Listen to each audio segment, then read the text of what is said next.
Voici quelques images pour le plaisir d'un coureur cycliste très soutenu au niveau local. Il est au Savoyard, plus précisément annemassien, Jérôme Coppel. Bonne transition pour évoquer le Critérium du Dauphiné, édition 2013.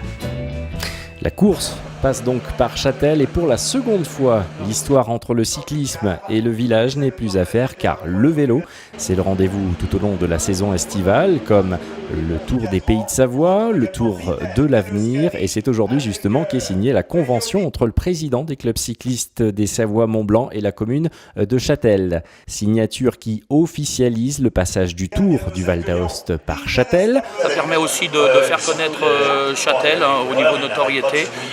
Par aussi les médias qui suivent beaucoup les épreuves sportives, le cyclisme notamment. Et à quelques jours du départ du Tour de France, je crois que ça monte en puissance au niveau communication autour du vélo. C'est la raison pour laquelle aussi on s'inscrit dans cette discipline. En amont, l'organisation d'un tel événement n'est pas si simple. C'est très lourd puisqu'il y a un dossier déjà de préfecture, d'autorisation des routes, sur les parcours qu'on propose et que la préfecture nous valide.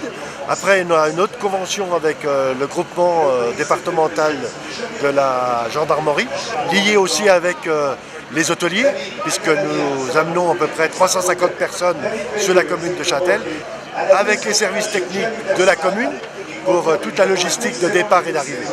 Retour à la compétition, le passage obligé pour les coureurs et le podium. Ils viennent apposer leur signature avant le départ. C'est pour nous l'occasion d'apercevoir David Veilleux qui s'est imposé la veille sur l'étape de Champéry ou encore Chris Froome en courte séance de dédicace.